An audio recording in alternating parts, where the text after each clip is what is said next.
Conservative new media viewers, JLin fans around the world, what's up? It's me, PFV, Paul F. Villarreal, the NBA expert. We're here to discuss Brooklyn's 122-117 loss tonight to the Boston Celtics in Boston, Massachusetts. Brooklyn falls to 0-1 on the season, and the Celtics improve to 1-0 for the year. Some quick stats. Isaiah Thomas led the Celtics, 25 points, 6 rebounds, 9 assists. He played an excellent game. Jay Crowder, 21 points also. Brooklyn got 21 points from Bojan Bogdanovic and 5 rebounds as well. Justin Hamilton, excellent game off the bench, 19 points, 10 rebounds. He was 3 of 6 from three-point land. Also, 2 other double-figure scorers off the bench, and that's Joe Harris and Sean Kilpatrick. JLin, 18 points, 3 rebounds, 3 assists. Jeremy played 28 minutes, shot 6 of 14 from the field, including 2 of 5 from three-point range, 4 of 5 from the free throw line, 1 block, 2 turnovers, 1 personal foul, and Jeremy's plus-minus was a -3. What happened in this game? This game was competitive at the half. The Nets were down by only 6 points. The third quarter, Boston blew the game open, and the lead got as big as 23, 24, something like that. Then, because the lead got so big, Coach Atkinson didn't play his starters as much. They didn't come into the game as soon as they would have usually, because he figured, well, okay, this game's a blowout. I'm just going to leave my bench in and rest my starters, basically. That's why the starters didn't play more in this game. Anderson, who asked me that on Twitter, and that's the reason why it happened. But very late in the game, the bench went on an 18-2 run. So they were plus 16 in points during that streak. They got the lead down to 3 points. It was 120-117. And the bench came down. It was still the bench on the court. Bogdanovic came down, had a look at a three-pointer to tie the game. It did not go in. Then Brooklyn got the ball back. At that point, Coach Atkinson put Jeremy back into the game. They ran a play where Jeremy inbounded the ball to Justin Hamilton for a three-point shot from the right corner. That also did not go in. After that miss, Brooklyn was forced to foul the Celtics because there was now about 15 seconds left. Isaiah Thomas was fouled. He hit both free throws. I believe it was Isaiah. That made the score 122-117. Brooklyn came down. They took a timeout. They got 2 three-pointer chances for Joe Harris, but he wasn't able to hit either one. And so that basically was the final score of the game as Boston ran out the clock. This game actually turned out pretty good for Brooklyn in the end. Look, they lost. Coach Atkinson made some decisions maybe that weren't so great. I'm speaking particularly of when Jeremy got hot in the third quarter and he hit 2 three-pointers. And right after he hit the second three-pointer, Coach Atkinson took him out of the game. It's not what I would have done, but let's remember that Coach Atkinson is a rookie coach. This is a young team that's not familiar with one another, a lot of new pieces. And again, a lot of guys that weren't wanted by other teams and so forth. And it's going to take some time, but they showed a lot of heart tonight. They easily could have quit in this game. Easily. And we saw in the preseason that this team has guts. They will keep fighting. And so what could have been really a bad night, just kind of a disappointing, we got beat by 30 points, and yeah, I guess we're as bad as everybody says we are, and turned into a real morale booster. Boston is, without question, one of the top 4 teams in the Eastern Conference, along with Cleveland, who's the top team. It's Cleveland, and then there's 3 teams kind of in the same tier, I'd say, which is Toronto, Boston and Indiana. Boston's a very good team. I've even seen, there was even a guy I read yesterday that he picked Boston to beat Cleveland in the Eastern Conference Finals. So this is a serious team. And Brooklyn gave them a real scare tonight. This is how Brooklyn is going to play. They shot 44 three-pointers tonight, which is unbelievable, did the Nets. But they're going to shoot a lot of threes. They're going to play at a fast pace. They're going to use a lot of rotations in and out. A lot of guys coming in and out of the game to keep people fresh. What you have to understand about Brooklyn, and I've said it before, they don't have super talent. And what that means is they don't have incredible athletes. So you saw in this game where Boston's kind of, the guys run faster, they jump higher, they run quicker, and stuff like that. And that makes it difficult. In other words, like Brooklyn would be in position to get a rebound, but the guy jumps over the top of the Brooklyn player and he grabs the rebound even though Brooklyn's in the right position. But Brooklyn, they can shoot the ball. And again, they do have heart. They don't give up. This is what they're going to have to do in this season. They're going to have to fight and scratch and just kind of find a way to keep these games close down the stretch. And then they're going to have an opportunity to win. So look, of course you want to win, but this was a good outing. The Boston was favored in this game by 13.5 points, and they won by 5 points. So this is a kind of a moral victory for the Nets. Now, there's other things I want to talk about building up to the game, and one of those things I want to talk about Jeremy's shooting form, because I had a chance to look at it. But let's talk more about this game. I'll talk about the game first, then we'll get to those other things. Jeremy played a good, controlled game tonight. He had 2 turnovers. Both of them were on passes. One was a pass to Brook. Brook was going in to post up, and Jeremy kind of lobbed the ball up to him, and it got picked off. And the other one was, I think it was on a drive, and Jeremy, went to kick the ball out, and it got intercepted. Look, the Celtics are a great defensive team. They were excellent last year, and they're even better now because they added Al Horford, who, if you watch this game, was blocking shots left and right. So to have only 2 turnovers, that's not bad. Now, Jeremy only, quote-unquote, had 3 assists, but he had at least 5 unconverted assist opportunities, and he had 2 assists for fouls, where he passes the ball to a guy, and it would have been a basket, but while he was going to shoot the basket, he got fouled. Jeremy doesn't get credit for that. So that's 7 assist opportunities that weren't converted. And so don't pad Jeremy's stats. But I thought Jeremy, he wasn't in rhythm in the first quarter. Bojan was, and so they were giving the ball to Bojan, but then from the second quarter onward, Jeremy picked it up. And he made good plays. He was in complete control in the third quarter. I thought he did a great job spreading the ball around, running the offense. And then when Boston started to pull away, then Jeremy hit the 2 3-pointers. He's like, okay, now I have to score. I have to take over. We need points.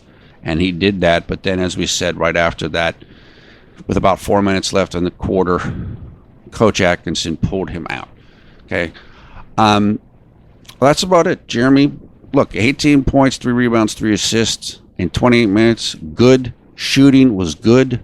40% on 3-pointers. That's fantastic. He played a good game. And Boston was very concerned about him because Jeremy's speed is dangerous if you're an opponent.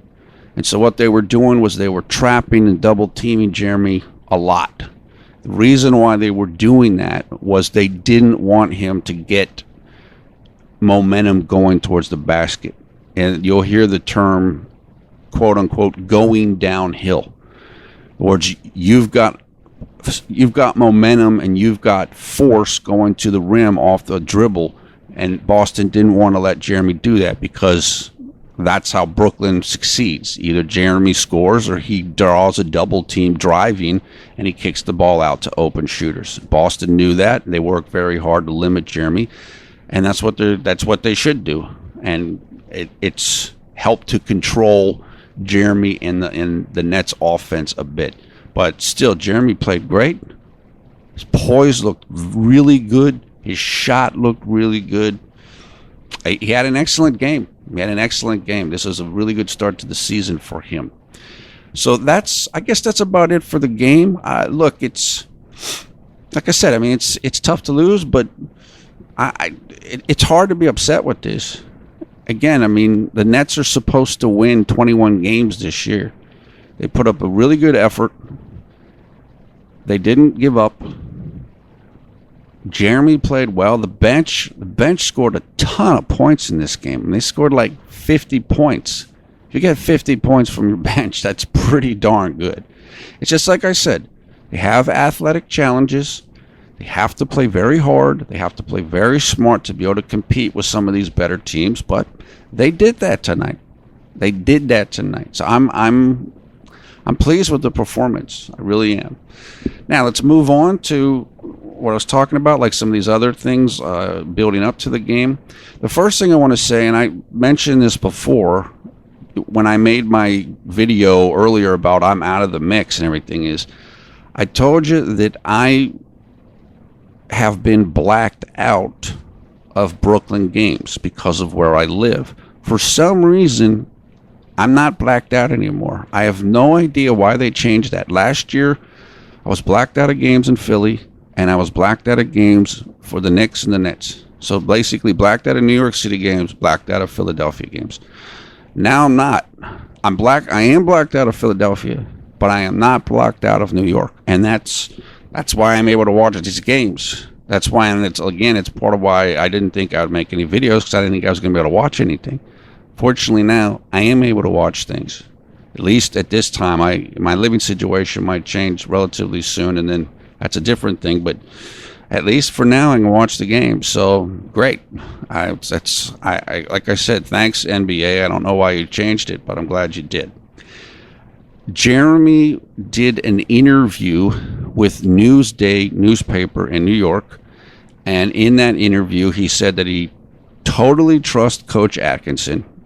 And he's like, I trust him in a way that I didn't have that type of relationship with other coaches in his past. And you can think of some of the coaches that might be talking about, people maybe that didn't want him around or didn't think he was as good as he is, and so forth. And so that's going to let Jeremy relax a lot more. It's going to let him play more comfortably, and ultimately he's going to play better because he knows the coach is on the same wavelength as him. So that's really a good thing to hear.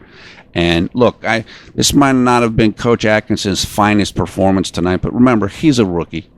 He's going to get better. He's a smart guy. I have a lot of faith in him, and he's just I can tell what kind of person he is. He's just a basketball junkie. His whole life has been basketball, and so he really gets into the game, and I think he's going to turn out to be a very good coach. So I'm not worried about tonight. It's his first game, his first real game. Finally, before I get to the shooting form, Jeremy donated $1 million to Harvard. Of course, that's his alma mater, and that's going to, I can't remember everything that it's going to go towards, but that's a nice donation from Jeremy. And obviously, Harvard, I'm sure, very much appreciates the donation. Now, let's talk about Jeremy's shooting form. I've been telling you in recent videos that saying things like, well, Jeremy's form isn't perfect, but it looks good. Well, this last weekend I had, I don't know, an hour or so, and I went over his form more and more. And the more I looked at it, the better I could see that it is. It's just that it's a type of motion that I'm not used to seeing, because not a lot of guys shoot like that, except for Steph Curry. And so the more I kind of looked at it and came to understand like what the form is trying to accomplish, I could see Jeremy's really doing it well. Like, he's really got it going on right now. So I just want to kind of correct myself and say, yeah, the form looks really, really good. Before I didn't think it looked that good. Now I could see it looks really, really good. It looks comfortable. It looks smooth. Sure, he missed a couple shots tonight, but you can't hit every shot. If he's able to shoot 40% or around there from three-point shooting, that would be phenomenal. That would be incredible. That would make him it would open up everything for him. And based on what I could see with his form and how comfortable he looks, I really do believe there's a strong chance that this is it and that it's going to stick and he's finally got it. Remember, he's been working on this for like 2 years. And now it looks like, it's well on its way to being what he wants it to be, and it's going to be successful. So, and you can see he's shooting with confidence. He wants to shoot now. He wants to shoot three-pointers. And he just has so much more belief in his shooting than again, the only time I can think of that was close was the second year in Houston, where he started out really great. We've talked about that, but the form is different now, and it's better. And it's going to be more long-lasting because it is easier on the legs. It doesn't take as much legs. If you watch the feed from Boston, which is the feed that I got tonight, the Boston television analyst was talking about Joe Harris and his shot. And he basically said Joe Harris relies a lot on his legs for his shot. And then the analyst said, if he sprained his ankle, he wouldn't even be able to hit the rim. And that means everything's coming from the legs. That's why Jeremy changed his shot, so that it didn't rely on the legs as much as Joe Harris relies on the legs for his shot. That's why he's done it. It's been a long process, but it really looks like it's done now. So that's just a great thing to see. I mean, Jeremy's worked so hard on his game, and it's just all coming together now. Again, the turnovers and everything, he's doing fine. He played really good tonight, and he was the primary focus of Boston's defense. One other thing I want to say is you can see it again in this game. Brook Lopez just doesn't fit great in this system, and I think we will see more and more discussions of Brook possibly being traded. And that's a major reason why. And although he hit a 3 tonight, he might even hit 2 of them, but it's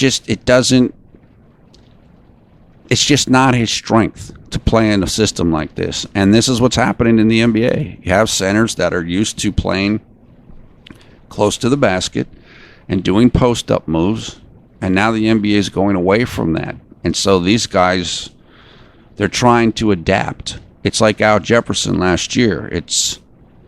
They kind of had to shift things when Al came into the game because they didn't want to play that way anymore. And it's hard for the guys. I mean, you feel bad for the centers because that's how they learn how to play. But again, that's why Brook's trying to shoot more, because he knows he has to play a different style. But I do think there's a good chance that he's going to end up getting traded. There's just tons of talk about that, and that does look like something that could happen. And when you see him just putting up little meager numbers tonight, what did he have? He had 7 points and 5 rebounds on 1 of 7 shooting. I mean, Brook's an all-star, or he was.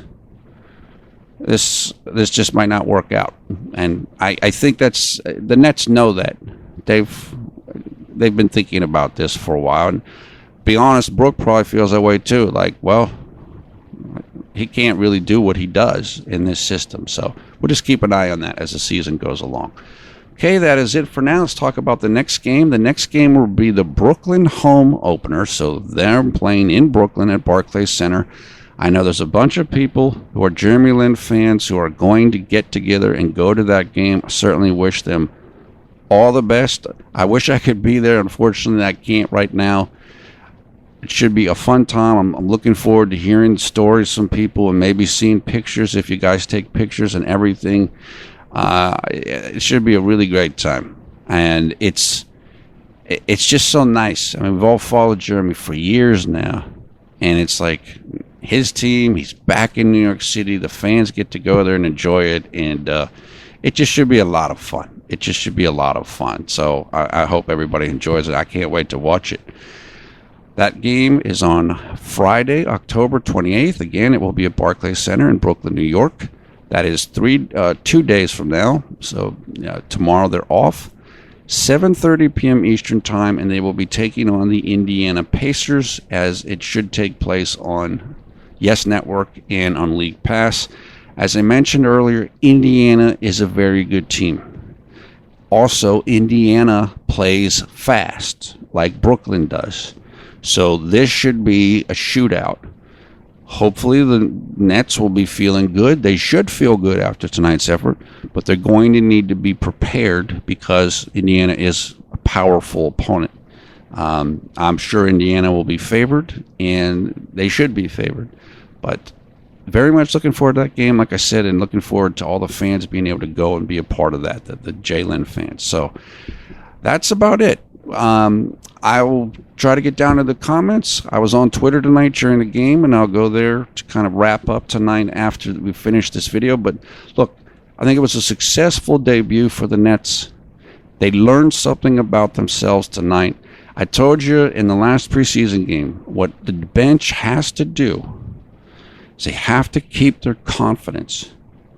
If you've ever played the game, and even if you never played basketball, if you just any game, anything, sometimes you play against a team where they're bigger, they're stronger, they're faster, and it's really frustrating to play against that when you just feel like you can't compete.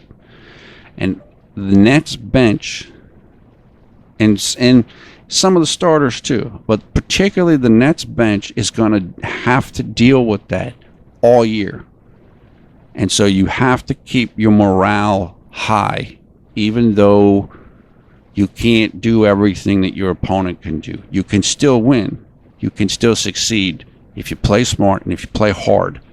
And tonight they played really hard down the stretch, and they should feel good about that. And hopefully that positivity will carry over into the next game and kind of help build them up as we go along in this season.